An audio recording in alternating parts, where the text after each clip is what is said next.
Bien, vamos con este primer ejemplo. Vamos a hacer un par de ejemplos de este primer video que les hice, ¿no es cierto? Dándole la introducción a lo que es la corriente alterna, haciendo como un resumen, ¿no? Para enganchar acá. En ese primer video, que fue un poquito extenso, les expliqué lo que es la forma matemática, ¿no? La expresión matemática, y vamos a usar para abordar los circuitos de corriente alterna, ¿no es cierto?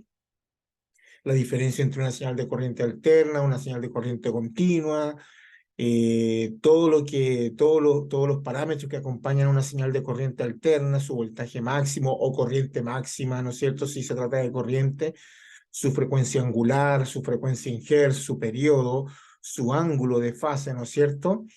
Para que la aprendamos después a trabajar como fuentes de voltaje o fuentes de corriente según sea el caso en un circuito, ¿no?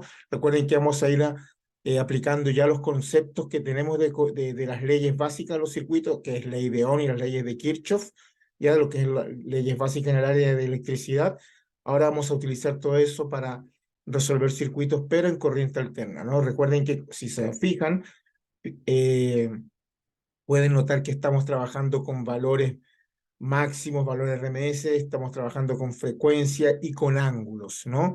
Esto va a tener, esto va a ser de mucha importancia a la hora de resolver los circuitos, lo que respecta a la matemática, como les mencionaba, les reitero en el video anterior. Así que vamos a hacer un par de ejemplos con esa primera parte, ¿no? Ya, leamos, como siempre les digo, ¿no? Recuerden que hay que leer, como siempre les menciono, debemos leer el ejercicio antes de empezar a hacer cualquier cosa y saber qué es lo que me están pidiendo para utilizar las ecuaciones que vengan al caso y no ponerse, y no ponerse a inventar cosa que después no sepamos lo que estamos haciendo. Ya, lean por favor los ejercicios. Y más en esta parte de corriente alterna, hay que tener mucho cuidado a la hora de escribir ecuaciones y de utilizar cálculos, ¿no? Porque aquí cualquier cálculo, cualquier cosita, un más, un menos, donde no tenga que ir, te puede echar a perder todo un ejercicio, y los ejercicios de por sí son un poquito largos por la matemática que se aborda. Muy bien.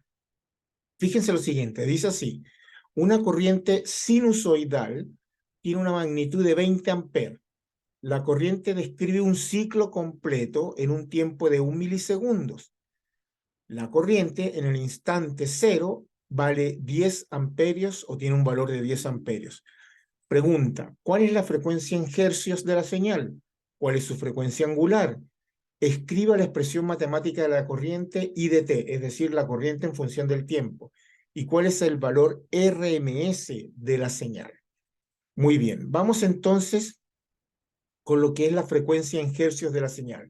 ¿Cuál es la frecuencia en hercios? Recuerden que tenemos dos términos, la frecuencia angular y la frecuencia en hercios. Es decir, la frecuencia angular depende de la frecuencia en hertz. Esta se expresa en radianes por segundo. Y a mí me están pidiendo en la parte A la frecuencia en hertz. Es decir, no esta, porque esta se expresa en radianes por segundo. Me están pidiendo esta.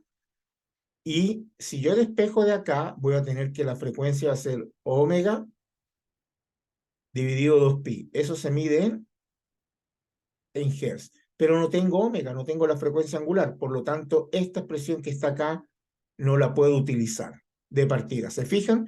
Que es lo que ir interpretando. Y no hace falta aprenderse todo esto de memoria. No hace falta aprenderse todo este lote de fórmula de memoria. Si uno lee los ejercicios, lee la teoría y complementa con estos materiales, ¿no es cierto? Y a la medida que vayan practicando, las fórmulas se van a ir aprendiendo de manera natural. ¿Ya? Se van a ir adquiriendo sin ustedes darse cuenta, se van a acordar de ella. Muy bien, pero la frecuencia, también si recordamos en el video anterior, depende del tiempo, es decir, es el inverso, perdón, del periodo, quise decir, del periodo, disculpen. ¿Ya? Depende del periodo. Y me están diciendo que la señal describe un ciclo completo en un tiempo igual a 1 milisegundo. Fíjense la importancia de conocer aquí. Fíjense que el dato aquí es, aparte que me están dando el dato numérico, pero me están escribiendo, fíjense que el dato también es conocer la parte teórica. Me dicen: la corriente describe un ciclo completo en t igual 1 milisegundo, es decir, un ciclo completo, es decir, la señal hace esto, se demora, ¿cuánto se demora? 1 milisegundo, es decir, me están dando el periodo de la señal. ¿Se fija la importancia de conocer todo lo que es la concepción teórica? Muy bien, entonces, como ya tengo el periodo, bueno, vamos a despejar la frecuencia. Por lo tanto, la frecuencia, vamos a calcularla directamente, es igual a 1 dividido 1 por 10 elevado a la menos 3, porque me lo están dando en milisegundos, ¿no? Entonces me queda que eso es igual a ¿cuánto? Bueno, eso es igual, si ustedes dividen, queda 1 partido 1, es, ¿no es cierto? Es 1, y 10 a la menos 3, si pasa para arriba, es igual a 10 elevado a la 3 hercios, ¿no es cierto? Es decir, la frecuencia es igual a 1000 hercios, ¿no? Si quieren hacer el cálculo de la calculadora, lo pueden hacer, les va a dar, por supuesto, les va a dar 1000, ¿no es cierto? Que es lo mismo, eso se puede escribir así, ¿ah? Eso se puede escribir como 1 kilohertz, ya si lo quieren escribir en hertz, en kilohertz, pero como me la están pidiendo en hercios, este es el valor de la frecuencia en hercios, ¿ya?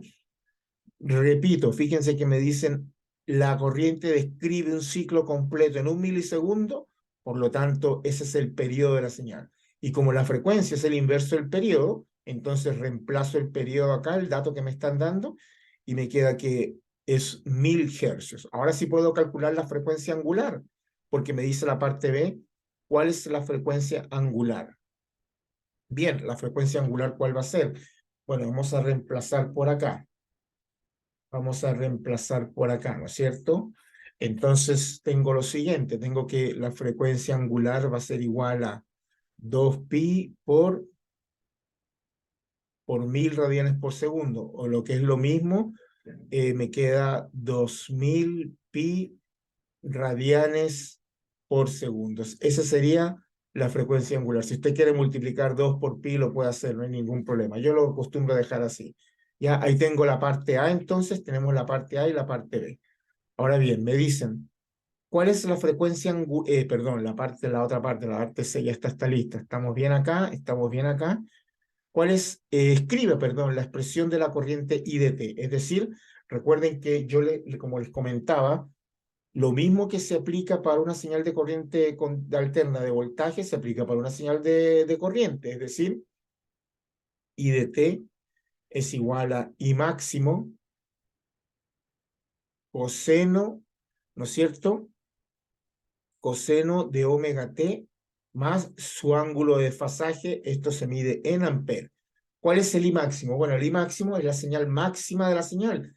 Se acostumbra también a llamarla la magnitud, porque cuando trabajemos con los fasores, a medida que vayamos avanzando en la parte matemática, cuando hablamos de fasores de voltaje o de corriente, lo identificamos con una magnitud, que es su valor máximo, y su ángulo de desfasaje, ¿no es cierto? Es decir, esto que está acá. Esto que está acá. Cuando trabajamos, les reitero, con fasores, ya sea de voltaje o de corriente, ese fasor se representa por una magnitud y por un ángulo de desfasaje. Y esa magnitud no es más que el valor máximo. En este caso, ¿cuánto vale la I máxima? Me están diciendo que la señal tiene una magnitud de ¿cuánto? Tiene una magnitud de 20 amperes. Aquí me quedan 20 amperes, ¿no es cierto? El omega ya lo tengo, el omega, aquí tengo el I máximo, el omega ya lo tengo. Esto lo calculamos acá y es 2000 pi. Me falta el ángulo de desfasaje. Pues bien, ¿cómo lo calculamos? Bueno, vamos a leer el ejercicio de nuevo. Me dicen que la corriente en el instante 0 es de 10 amperes. Es decir, en esta expresión, cuando t vale 0, ¿no es cierto? La corriente tiene un valor de 10 amperes. Entonces, eso es como escribirlo así, miren. I de t es igual a 20 por el coseno de omega por t en t igual 0, 2000 pi por 0, me queda 0 más phi, eso tiene que ser igual a 10, ¿no es cierto? Si no me equivoco, vamos a verificarlo para hacerlo bien. Perfecto, sí, en el instante t igual 0, la corriente es de 10. Entonces, fíjense que me queda que 20 por el coseno, bueno, 0 más phi, eso es phi, es igual a 10, y de aquí yo voy a despejar el ángulo de la señal, el ángulo de fase, la fase de la señal, el desfasaje, ¿no es cierto? Si nos damos cuenta, bueno, aquí tenemos que primero despejar esto para acá, vamos a arreglar esto me queda coseno de phi es igual a 10 partido 20, o lo que es lo mismo, coseno de phi es igual a 1/2, y aquí para despejar tenemos que aplicar coseno inverso a ambos lados de la expresión, ¿no es cierto? Cosa que me quede coseno inverso de coseno de phi, ¿no es cierto? Me queda phi igual a ambos lados, me queda coseno a la -1 de 1/2. Y si ustedes lo realizan en su calculadora, el ángulo para la cual el coseno es igual a 1/2, porque eso es el coseno inverso, ¿no? Va a ser igual a, bueno, coseno a la -1 de 1/2, eso es 60, es decir, el ángulo de la señal es 60 grados, ¿no es cierto? Miren, algo muy importante, y yo siempre remarco, ¿no? Que destaco es que su calculadora tiene que estar en degree, ¿ah? Para hacer los cálculos. Tiene que estar en degree para que los ángulos de fase les den en grados, porque precisamente cuando se avance en fasores, números complejos, parte real, parte imaginaria, módulo, ángulo, la calculadora siempre tiene que estar en modo degree para hacer los cálculos. Y otra cosa, les recomiendo que aquellos que hagan el curso de redes eléctricas involucrando corriente alterna o circuitos eléctricos donde les pasen corriente alterna, tengan una buena calculadora, hacer una buena inversión en lo que es una calculadora que tenga buenas funciones para el manejo de los números complejos, porque eso te permite acortar el tiempo de resolución de los circuitos, porque aquí como utilizamos números complejos para abordar los circuitos, a veces un circuito por mallas, por nodos, se extienden mucho. Si de por sí en corriente directa, cuando nos teníamos 3 mallas, 3 nodos, significa un sistema de 3x3, acá con corriente directa, resolver un sistema de 2x2 en corriente alterna es largo por la matemática involucrada, ¿no? Por eso es que aquí es importante tener una buena calculadora, ¿no? Se los dejo como recomendación, ¿no? Un consejo mío. Entonces, ¿cómo nos queda la expresión? Entonces, la expresión nos queda I de t es igual a 20 coseno, ¿no es cierto? Vamos a hacerla, no me va a caber acá. Aquí no me va a dar el espacio, ¿no es cierto? Vamos a escribirla acá. Entonces, ¿cómo quedaría la señal? La señal quedaría I de t, ¿no es cierto? Sería 20 coseno de omega t, que es 2000 pi t más 60 grados amperes. Esa es la expresión de la señal en función del tiempo. ¿Se fijan?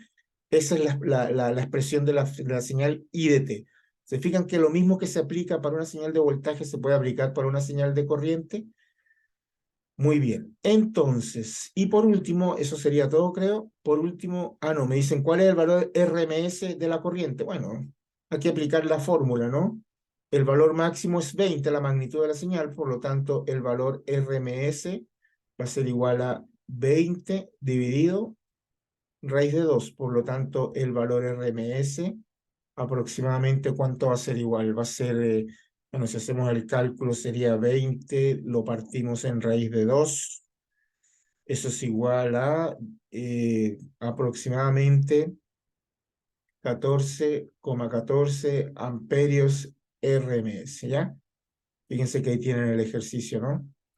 ¿Ya? Ahí tienen el valor RMS, tienen el ángulo de la señal, ¿no es cierto? Tienen la expresión de la señal en función del tiempo, tienen la frecuencia angular y tienen la frecuencia en hercios, que es 1000 hercios o 1 kilohercio, ¿ya?